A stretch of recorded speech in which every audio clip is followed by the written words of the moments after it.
अरे कमी वापर पण अस्सल वापर। MDH काश्मीरी लाल मिरची पावडर।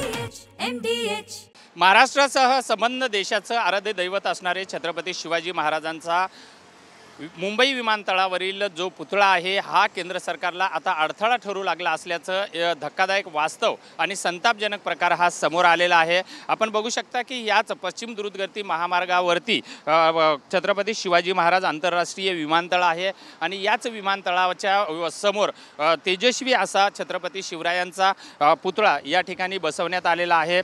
आपण जर बघितला तर या पुतळ्याला केंद्रीय नागरी विमान वाहतूक महासंचालनालयाने अडथळा ठरवून नोटीस बजावली असल्याचं सुद्धा सांगण्यात येत आहे आणि त्यामुळेच शिवप्रेमीसह असंबंध महाराष्ट्र आणि देशातून याबाबत संताप व्यक्त केला जात आहे। विशेष म्हणजे हा जो पुतळा आहे 2016 मध्ये विमानतळाचे नूतनीकरण झाल्यानंतर पश्चिम द्रुतगती महामार्गाजवळ विमानतळ प्रशासनाकडूनच उभारण्यात आलेला होता। मात्र आता काही दिवसापासून याचं सर्वेक्षण सुरू आहे। ज्यावेळेस विमानतळ हा पुतळा या ठिकाणी बसविण्यात आलेला होता त्यावेळेस GVK कंपनीकडे विमानतळाचं व्यवस्थापन होतं।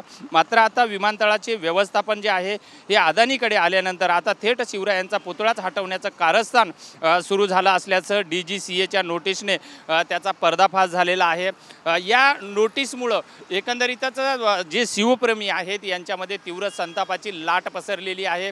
जेव्हा ही नोटीस या विमानतळ प्रशासनाकडून आलेली आहे तेव्हापासून या विमानतळाच्या ठिकाणचे कर्मचारी असतील संबंध महाराष्ट्रातले जे शिवप्रेमी असेल यांच्यामध्ये तीव्र संतापाची लाट पसरली असून हा पुतळा आम्ही कुठल्याही परिस्थितीमध्ये हटवू देणार नाही अशी भावना आणि आक्रमक भूमिका जी आहे इथल्या शिवप्रेमीनं आणि विमानतळामधील कर्मचाऱ्यांनी घेतली आहे। त्यामुळे आता हे पाहणं गरजेचं आहे खरंच अदानीच्या विकासामध्ये छत्रपती शिवरायांचा पुतळा सुद्धा हटवला जातो का यावर काहीतरी तोडगा निघला जातो।